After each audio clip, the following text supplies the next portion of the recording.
All right. Hey, everyone. Thank you for joining us for another episode of our podcast. We are trying to bring the amplified voice of CIOs and their playbooks in order to deploy generative AI applications in a secured manner and hear a little bit about their experiences and help you to towards your journey to deploy generative AI. And with us today, our good friend Carl. Would love you, Carl, at the beginning to introduce yourself to the audience. Yeah, hi, I'm Karl Mosgofian, and until recently was the CIO at Gainsight for about 7 years. Prior to that was CIO at Harmonic, and have over 30 years experience in all aspects of IT. So I come with a few battle scars here. Absolutely. And just for the audience to know, Carl and I met a few months back, and hearing his story about how to deploy generative AI applications, what are the challenges, not only from a security perspective, but in general, really it was interesting and taught me a lot. So maybe I'll open up and Carl, maybe you share a little bit about, how in general generative AI came to your table, and maybe share a little bit of notes with us around it. Yeah, I mean, it's funny because I've been sort of thinking about when ChatGPT really hit, and it was a couple years ago now, and it was a very different time. At the time, I remember that there were some companies, people I was talking to at other companies who were saying, "Yeah, we're just shutting the door. We're not allowing people to touch it at all." Um, that was still possible, right? I mean, I think at this point maybe there's a few companies still doing that, but in the early days, that was the default position of a lot of folks. They're like, "We don't understand the security of this. We're not touching it with a 10-foot pole." And our company was a little different because our CEO was very farsighted, and I think he very early on saw how important this was, and he was actually encouraging us to experiment and to really actually dive in, which was great. But we were worried about the security, right? The security team and the IT team were had concerns, and I was thinking about it. And in those early days, remember they trained on your data. They trained their model on your data, and there was no button to push that said don't do that. They were also leaking data through their web interface. I mean, there were some real issues. So I remember I actually did a podcast interview sort of early days, and I was like very dismissive, and I was like, look, this is super interesting technology, we should be learning it, but don't give it anything remotely sensitive. Like, don't, use it to write poems for you and play with it and mess around with it, but don't do any real work. um, but the thing is, I was thinking about this the other day. It really, within about 6 months they solved those problems. I mean, OpenAI threw a lot of money, a lot of people, a lot of smart people at this, and they solved a lot of those problems. And I think for me and a lot of other folks, sometimes we're still in this mode. We're still in that mode from the first 6 months. But I actually think that we need to, in some ways, like we need to care about the security of these things, but we also need a balanced approach, right? Because it's trying to hold back the usage of AI is crazy, right? So we really need to figure out how to enable businesses to put real data there and use it securely, because the value has gone through the roof. That's exactly correct. And it's funny you're mentioning the enablement piece because, a lot of these organizations, like you said, are trying to balance between the return on investment versus the security of the tool. And, as a probably somebody that forefronted it, I'm curious because, like you said, in the early days, things were still unclear, not only from a security perspective, but it's a very shiny, innovative tool. How did you go actually at it of calculating return on investment or anything that the company will gain from it versus the actual security risks that you mentioned in the early days? I'm just curious to know how you dealt with it. Yeah, and look, I mean, I think we struggled at the time, and I think everyone continues to struggle to some extent to sort of quantify the value, right? What are you getting out of that ChatGPT license, right? Um, and I think, I mean, look, I think it's a little easier when it's sort of a vendor provided feature inside of your tool, and then you can say, well, I use this in this flow and it saves me 5 minutes a day, and you could do an ROI calculation. But I think in the beginning, and to some extent still now, I think there's just a sense that it's like, how would you put a value on the internet, right? How would you put a value on a word processor versus a typewriter? Yeah, you could come up with some sort of calculations and stuff, but you know that there's value there, right? And so I think we're all still fumbling around a little bit to get to a point of being able to quantify that better than we can. But there are very few people at this point dragging their feet saying, "Oh, this AI stuff is no big deal, and we don't care about it." It's like, no, we all need to care about it, and we all need to continue to experiment so we can find those real high value use cases, and also, frankly, the ones where it's like, this is a great tool, but it's just a tool. It's not the right tool for this particular job, so move on, right? It's not that you should try and use AI for every single thing you do, but the process of figuring out which things you do it can help you on, you've got to be able to feel free to experiment, and you can't do that if you're still in that mindset from those first 6 months and feeling like every time you share data, you have to be super worried. Yeah, absolutely. That makes total sense. Oh, the fine balance, especially like you said, the early days, is the lines are so fuzzy, and you're. It's also I believe, right. If correct me if I'm wrong, a lot of these things also fall on the company culture. If they promote innovation, and they are a little bit okay to examine the risk in a later phase, that also is like a tailwind for you to deploy. That's a great point. It's absolutely true. It's so tied to company culture, and I think you could probably tell a lot about a company from their AI policy, right? And is it highly restrictive and they're trying to beat everybody in the head, or is it encouraging? Again, at Gainsight, it was very encouraging, so that was great. But we were sort of scrambling to figure out, what can we do on the data side to protect people from using the wrong data, from using, sharing data incorrectly, from doing all kinds of things that can create problems, both for security and privacy, right? I mean, there's sort of an overlap between the two. But, when people talk about security, I think sometimes they're thinking about things like breaches. Right.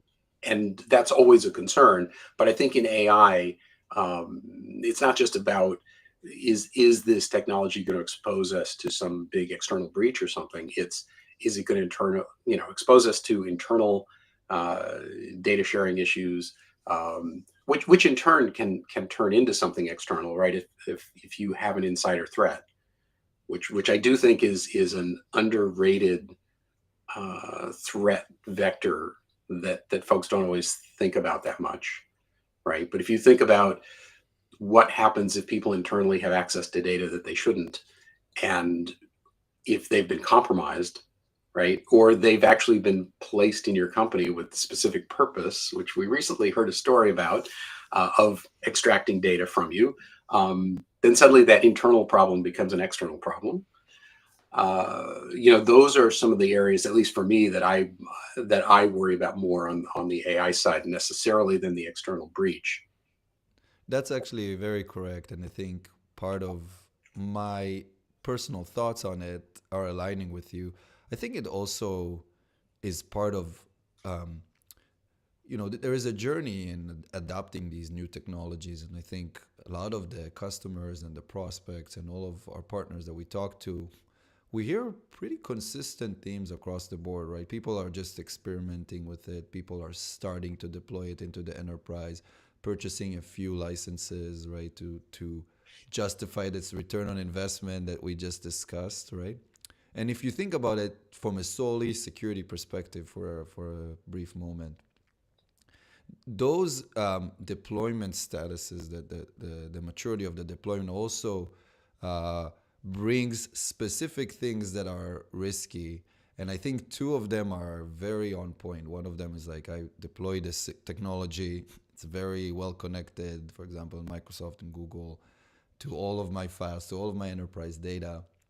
That's a blessing and a curse, right? Because we used to have all this data that is around, people had to search for it. And like you said, these technologies are so powerful. You just ask the question, you get the response. Maybe you should, maybe you shouldn't get that data.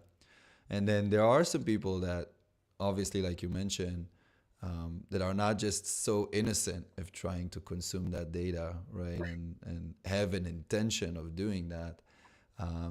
And we see the generative AI tools are so powerful, but not so deterministic. So questions you ask potentially can bring you different answers and different ways you can ask the question. So my point being is if somebody intentionally wants to exfiltrate any type of data, generative AI is one of these tools that it's pretty much very powerful in doing that.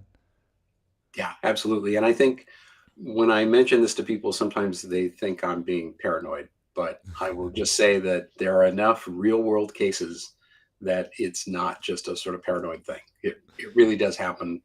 There are nation states that threaten people Right. to coerce them. There are, sort of industrial espionage kind of situations where people are just paid to do things.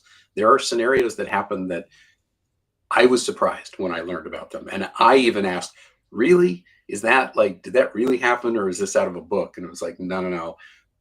Security professionals who've lived through it are like, yeah, no, it was real. It really happened.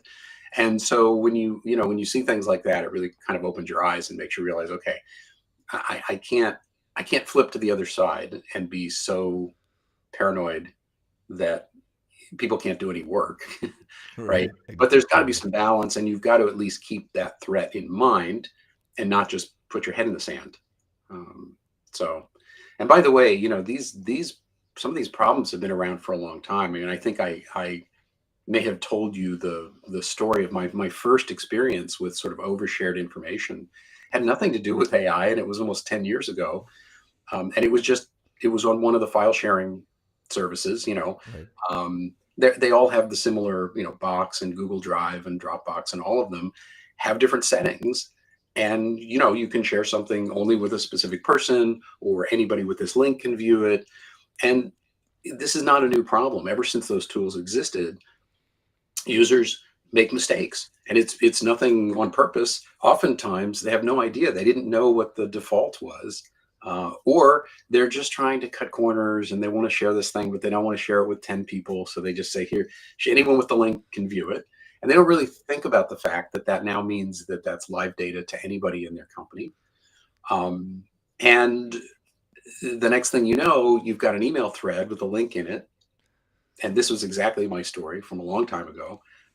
And someone on that thread clicked the link, got to people's salary information, and said, I don't think I'm supposed to have access to this. Now, good for them for letting us know. Thank you. Right? Otherwise, we would have blithely gone along, right? Um, but the thing about that problem is that problem had been there for a long time, right? Someone had just, no, with no bad intention, had just done something that was quick and dirty, but it had created something that was really a pretty big problem. And again, if you think about, there are problems that create embarrassment.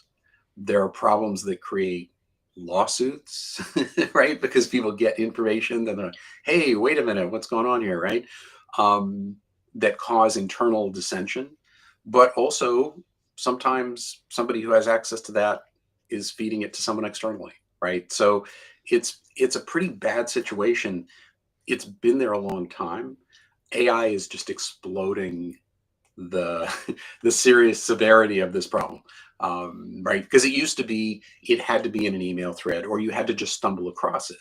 And again, if that file is available, if someone just started traversing Google Drive or something, like, they could have found it, right? It's just that it was hard to find. And the problem Right. is now we have this wonderful technology of these enterprise search tools with AI, and they've got all these capabilities. They'll find all that stuff. And so later on, when we implemented enterprise search at Gainsight, one of the first things that happened was people started saying, hey, And again, thank you for letting me know, right? Right. I'm seeing this in my search result. Pretty sure I'm not supposed to be seeing this. What's going on, right? And discovered all kinds of issues in all kinds of applications where behind the scenes, again, with no bad intent, people were doing all kinds of things that they really shouldn't have been doing. They weren't really protecting sensitive data in the way they needed to. Um, and it was a huge problem, right? I mean, we had to do a lot of very manual work to try and clean up some of those situations.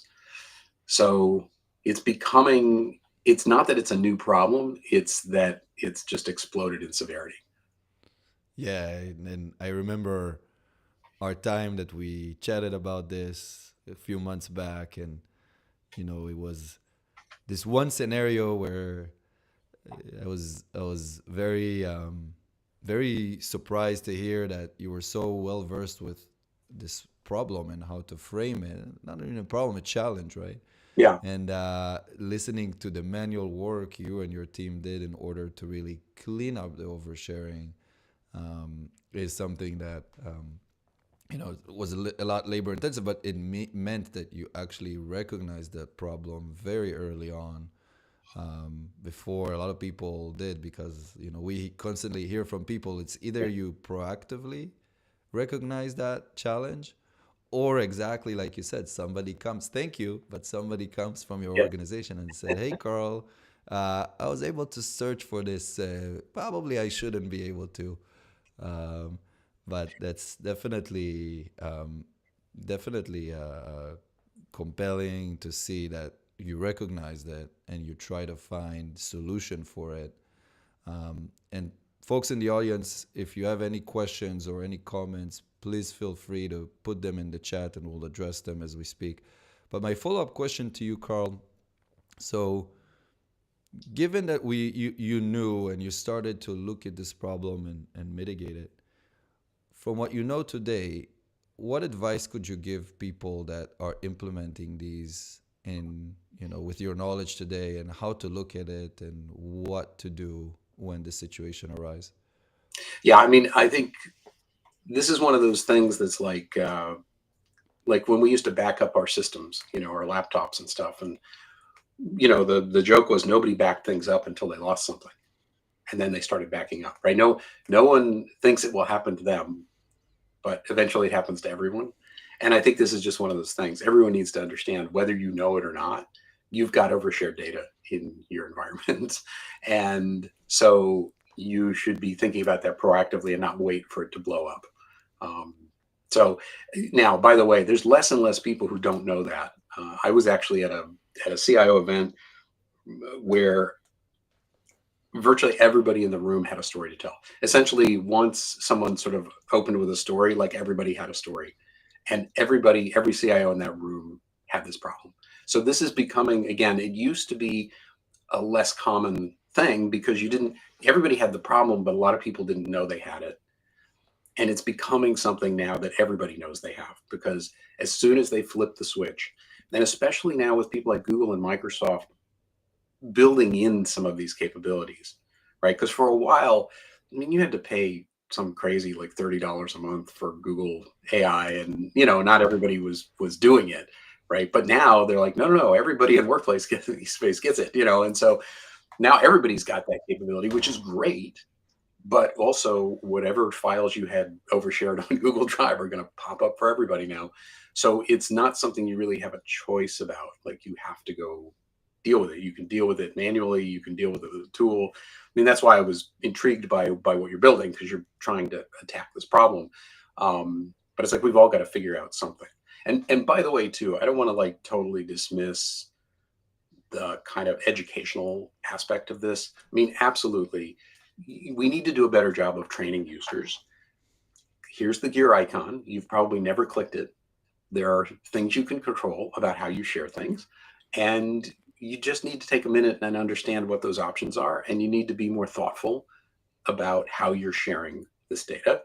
Um, I think that's a sort of minimum thing everybody's got to do a better job of.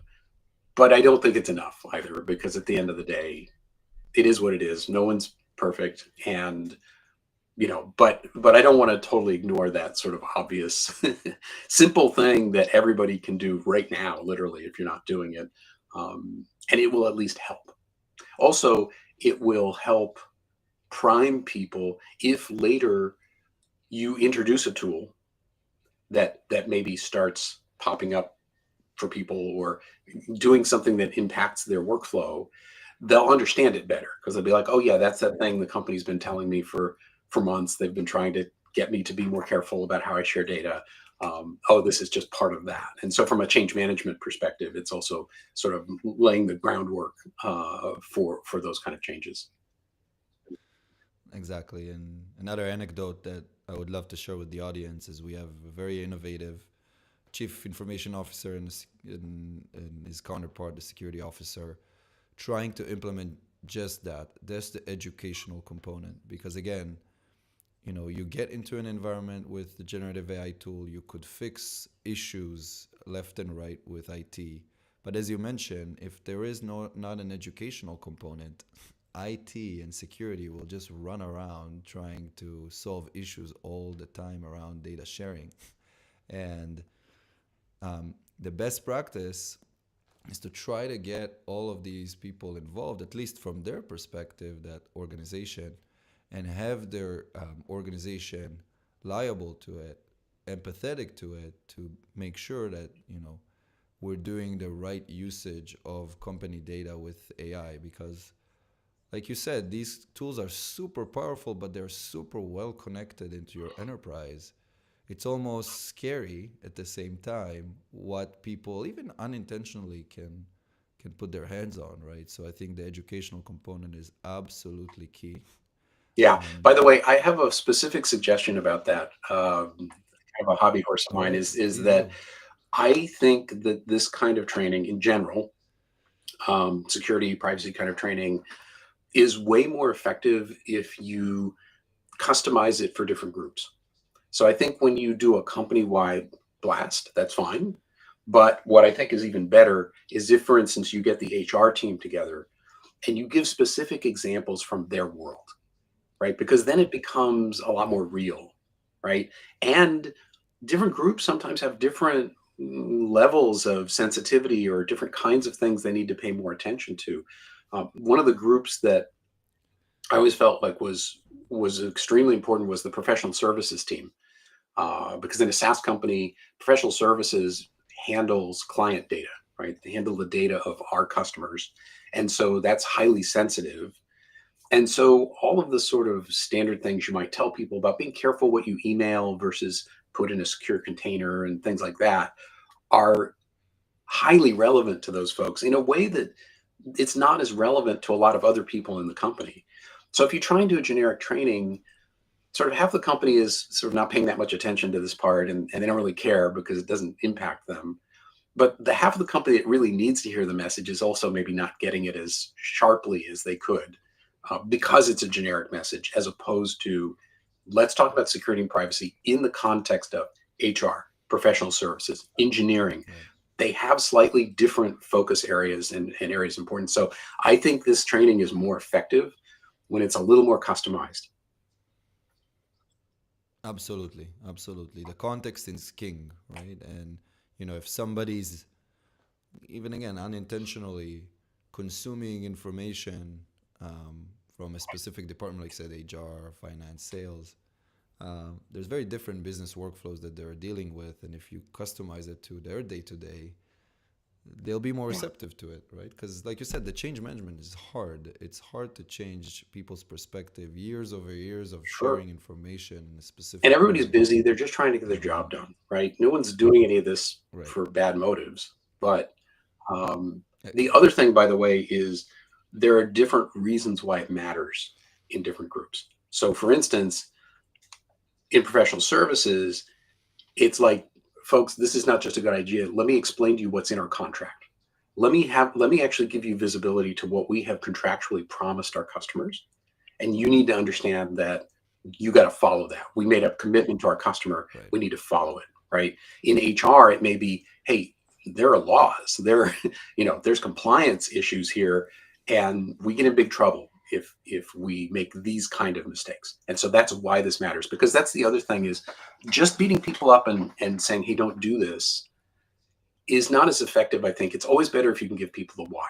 Like, why do I need to do this? Why does this matter? Are you Right. just being paranoid? Or is this like a real thing and I need to genuinely care about it? And so again, that more customized departmental training can give people the why. Yeah, it's exactly, and it's a very good topic, right? Because also from the vendor's perspective, or the people that help you achieve these things, this is also a fine balance, even in the language, because you could get to scare people away, Yeah. or you could get their collaboration, right? And there's a fine line between that, and you have to really know that you're trying your end goal, the outcome of your partner and the vendor and the partner is to get that organization to be better about it. It's not to scare them away, right? And a lot of unintentional things happen, especially with AI. And um, in order to be better, we Yeah. should, I, yeah, just be I really faithful to struggle that. with this because there's one of the things that I see a lot of is people saying things like AI is great, use AI, but don't share like sensitive data with it. The question is, what do you mean sensitive? Like what exactly? Like, what am I allowed to share or Right. not? And I feel like users can end up in a situation where they're sort of paralyzed. Like, I don't know. Can I use this? Can I not?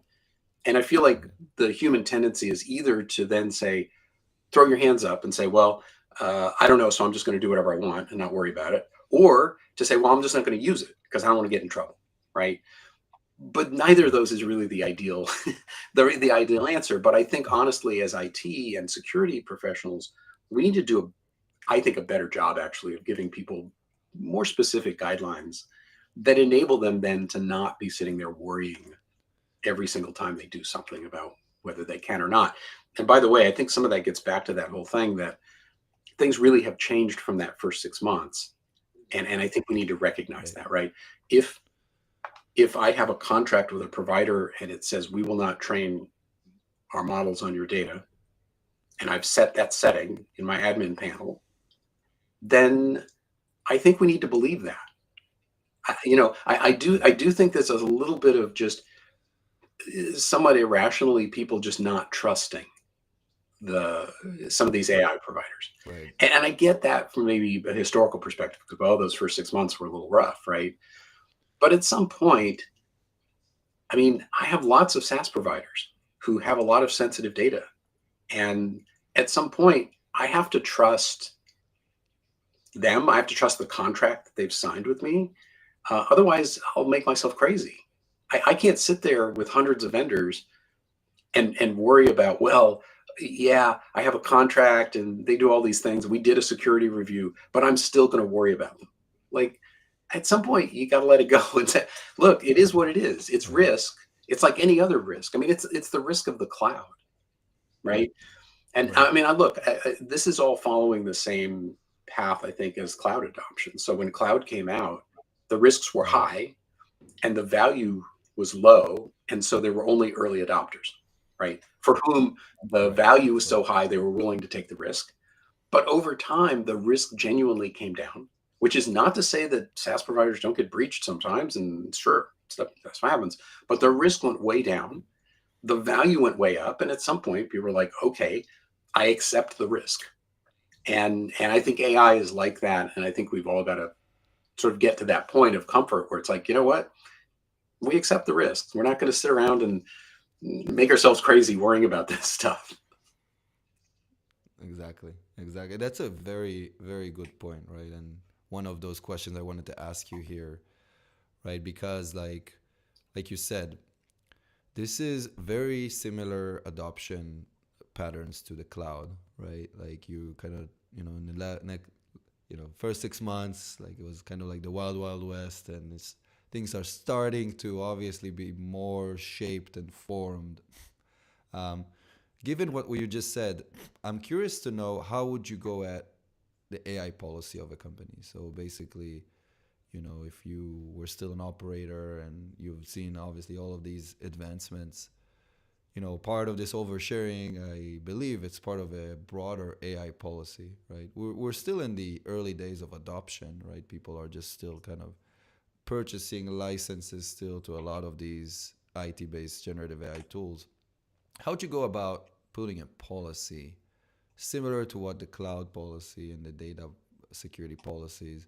How would you go at AI policy Yeah, I mean, I here? think there's a big difference between something like Google or Microsoft giving you AI capabilities embedded in their systems, in which case, again, you either trust them or you don't. And if you do, then I think you give people the green light. The trick is, what data do those systems have access to? And so the problem is, giving them green light means solving that problem. It means you've got to actually make people comfortable that when they ask that question, they're not going to see something they shouldn't see. And so, but I don't know how you say, use AI powered enterprise search, but what, not to search for certain things because bad things might show up. I don't know how you do that. I just think realistically, it's just, sorry folks, we've got to go solve this problem. We've got to go solve the overshare problem, and then go have at it. Now, I think what gets more interesting to me is in terms of someone just going to ChatGPT, right?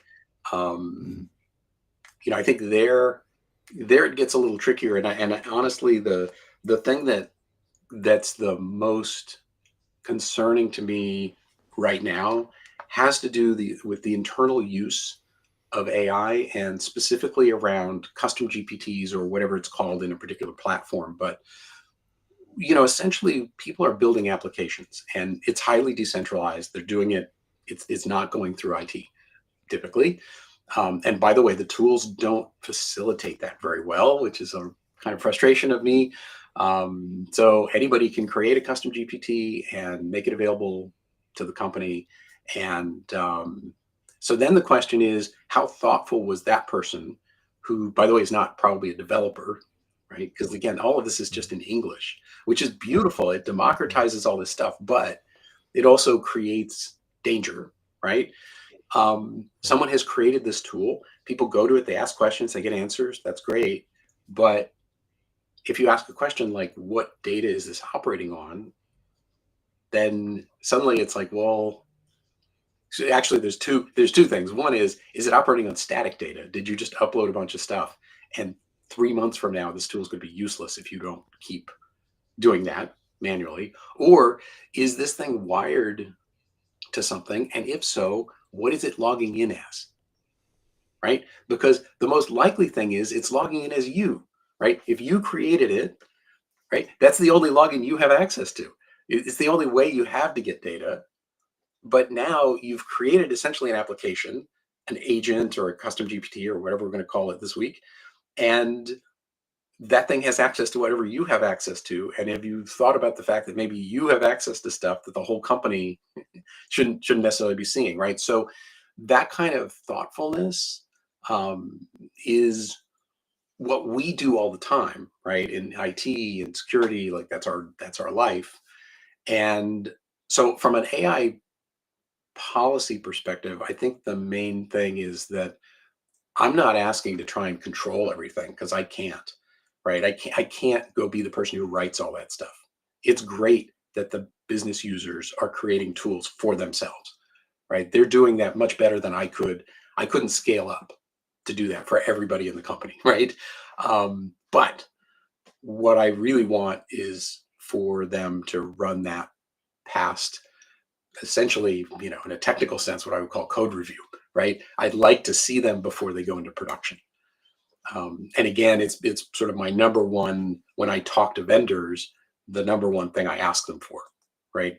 Please give me the concept of a sandbox and of production and of some sort of gate, so that I can let people go hog wild, experiment to your heart's content, do everything. But before you expose that to other people, right, let's make sure, frankly, that it has a security and privacy review.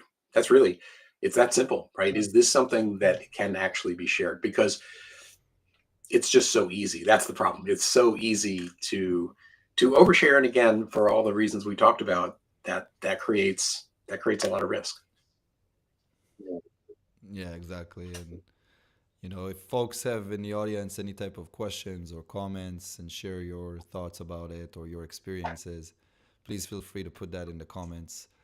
Now, Carl, these are shift gear a little bit to hear, aside from the security part, right? You've been an early adopter of this technology and you've seen such an amazing advancement over the past, 2+ years. How do you see the future now that we are in, experimentation with agentic AI technologies and all of a sudden there's new protocols like MCP? What are your thoughts? Like, where are we going?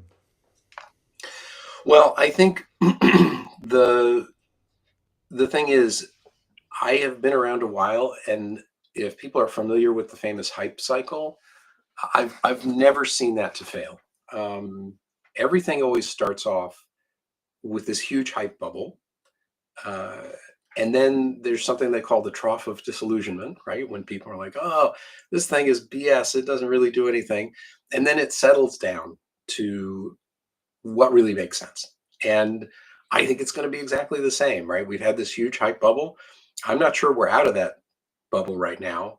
We've seen a little bit of the backlash, um, but it's a tool. It's like any tool. It's going to have use cases where it's highly valuable. There's going to be situations where, no, this is not the right tool for the job. And we'll settle out to where it really helps. Ultimately, it's going to help a lot. It's going to help in areas that are really interesting and fundamentally different than older technologies have allowed us to do. One way that I've been thinking about it is just that all the automation that we've done to date has been rule based, right? So I can automate anything if you can give me the specific rules, right? This, if this, then this, if this, then this happens, right? And the problem with that is that real life is actually messy and complicated.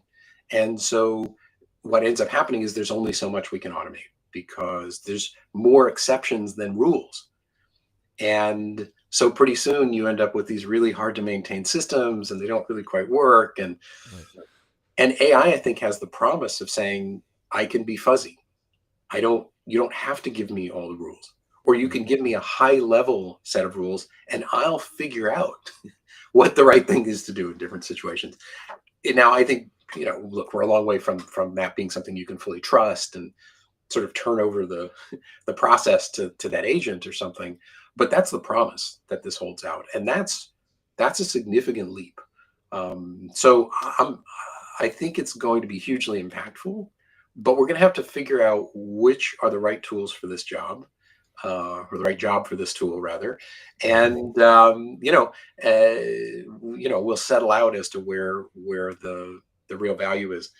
I will say that I think that when you hear people with sort of big talk about how AI is just going to take away everybody's job and it's going to do this, it's going to do that, when I hear things like that, I often worry that people don't understand what those jobs actually consist of.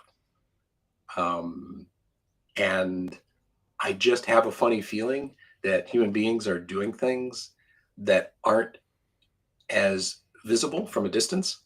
Right.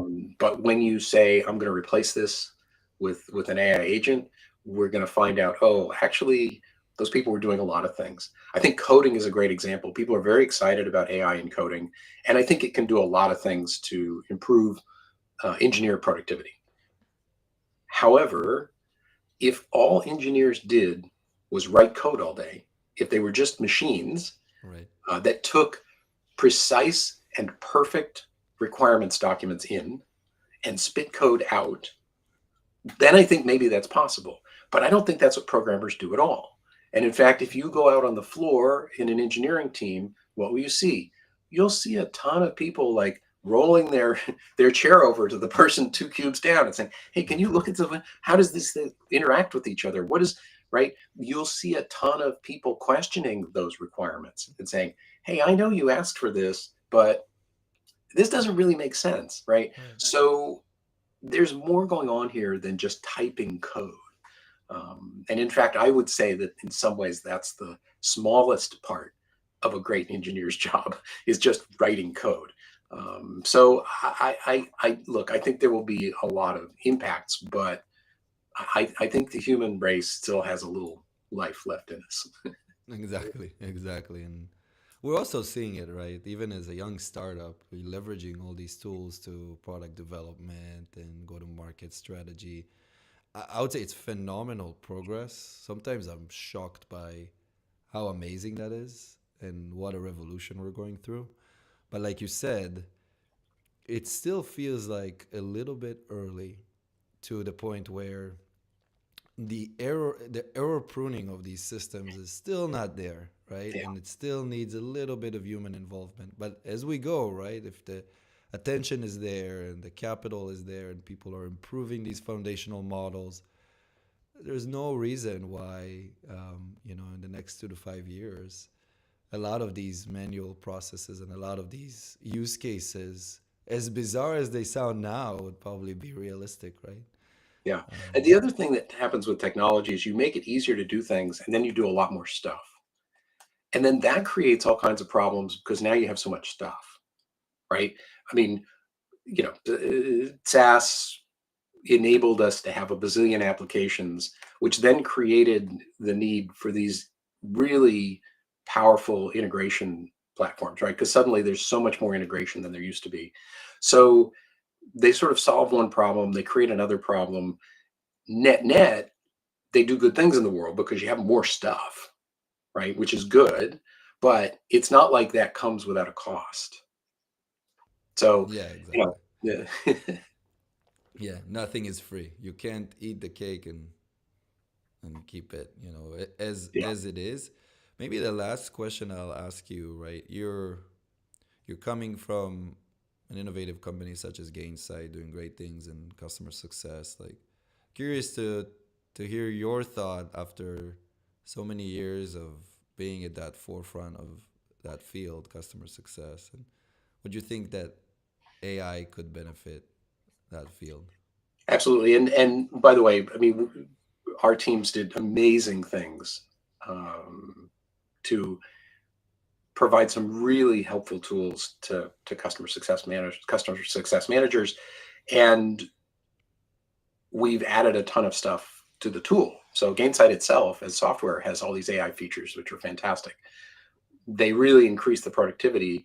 And Gainsight has always been very interested in digital customer success because you need something scalable, right? And so if you're a large company and you have lots of customers, not everybody can have an assigned customer success manager, or not everyone can have an enterprise customer success manager who only has 10 customers or something, right? Some people have to carry a much larger book of business. So we've always been very involved with trying to automate that function. Having said that, I think that's a great example of something where you're never going to take the people out of that, because the whole point of it is to build relationships. So again, if customer success managers just existed to answer questions for people, then sure, maybe you could automate that out. But that's not at all what they're about. They're about building relationships, and that's the last thing that I expect a computer to do. But I actually think AI is a better fit in the customer success space than a lot of others. It's a very natural fit. There's so much unstructured data, and you're trying to figure out what's really going on with a customer. To be able to do things like take all of your internal notes, your internal calls, mine that for, hey, what's really going on with the customer, do sentiment analysis, right? Like, you know, NPS score is great, but sometimes it lies, right? Sometimes people rate you highly, but actually, if you did sentiment analysis, you would see, there's some chinks in the armor here. Actually, we should proactively get ahead of. And that's the whole point of the concept of customer success, is basically to be proactive and not wait until someone churns, frankly, and like get ahead of it. So I see a bright future for customer success, for Gainsight, and for AI in customer success specifically. Right. And like you said, it's not just to read the notes, right? And look at what the customer actually says. It's about digging deeper, and things like sentiment. Absolutely. To really get the root are they happy? Are they not happy? What are like some of the underlying issues that I cannot read from the body language or from the actual notes of the customer? It's pretty spot on. And like you said, definitely these helper technologies will make greater customer success managers and companies that, you know, give value to their customers.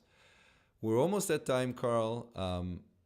Curious, any last thoughts on this topic? We talked about a lot of stuff, and it was very insightful and helpful from all the way to like early days of AI and adopting it securely and the future. Any last thoughts?